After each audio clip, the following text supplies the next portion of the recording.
కొద్దిగా హైట్ తగ్గ మాట మాట్లాడాలి. మరి మచ్చల పైలవాన్ గాడు ఉలమెత్త డైలాగ్ ఉండేది 3 ఫీట్ మాట్లాడేదేమో తీసి మార్క్ అనమాట. అదే హైట్ తగ్గ డైలాగులు కొట్టాలి, కొద్దిగా చూసుకోవాలి. ఇప్పుడు ఎట్లుంటది అంటే, నేను పోయి ఒక ఆడవాడు ఉంటాడు కదా, రాకో బీకో పెద్ద ఫైటర్, రాక డ్వేన్ జాన్సన్ అని కూడా ఉంటాడు, చూసింటారు కదా మీరు డబ్ల్యూడబ్ల్యూ. వాళ్ళ ముంగట పోయి నేను తొడగొట్టినా అనుకో, సిద్ధపడు కాను. ఈయన కూడా అంతే, తెగవలసిన కోడొకటి చికెన్ షాప్ మీద పోయి తొడగొట్టిందంట. అట్లుండదు ఈయన కదా. అరే అర్థమే కాదు మాకు. ఊరి నీకు ఎన్నిటికీ పైసలు లేవంట, కానీ 1,50,000 కోట్లు మాత్రం మూసిలో ఉన్నాయంట. ఏమిటికి? నిన్ను ప్రజలు నీకు మూసి కోసం ఓట్లేసిరా?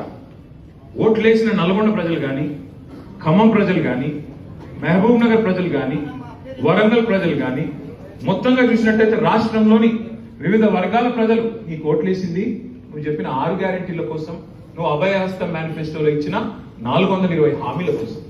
నువ్వు మూసీఏ చేస్తా, ఇవన్నీ పక్కకు పండబెడతా అంటే నీకు ఓట్లేదురా? హైదరాబాద్ నమ్మలే, ఇక్కడ హుషారు నమ్మలే, అంత లంగా ఉన్నాడు నమ్మద్దని చెప్పి నమ్మలే. ఒక్క సీటు కూడా లేదు. అందుకే హైదరాబాద్ ఓఆర్ఆర్ లోపల ఒక్క సీటు కూడా రాలే కాంగ్రెస్ పార్టీ. ఇక పాపం ఊర్లలో నమ్మిరు ఏమో అంటుండు కదా, కేసీఆర్ 2 సార్లు చూసినాం కదా, ఒకసారి ఈయనను కూడా చూద్దాం, కాంగ్రెస్ కూడా చెప్తుంది కదా ఒకసారి చూద్దాం అన్నట్టు ఓట్లేసింది. ఇలా ఓట్లేసిన వాళ్ళే వాళ్ళ చెప్పులు తీసుకొని వాళ్ళు కొట్టుకుంటారు, టక్క కొట్టుకుంటారు. మీరు చూస్తున్నారు వీడియోలు, నేను చెప్తలేను, చూడండి మీరు. కాంగ్రెస్ కార్యకర్తలు మాట్లాడుతున్నారు.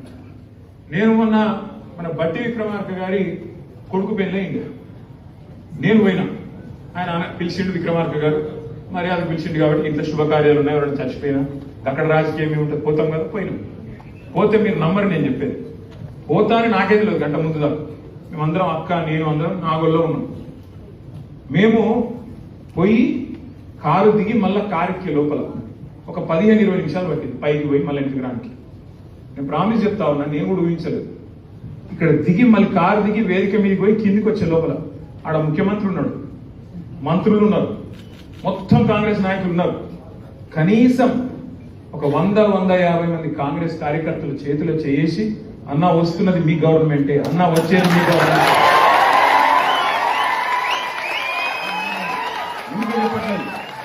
ఊరికే చెప్పట్లేదు, ఎప్పుడైనా చెప్తలేదు, ప్రామిస్ చెప్తే నాకే ఆశ్చర్యం అనిపించింది. కారులో ఎక్కిన తర్వాత నా వెనకాల శాసనసభ్యుడు ఉండే, ఆయన అన్నాడు,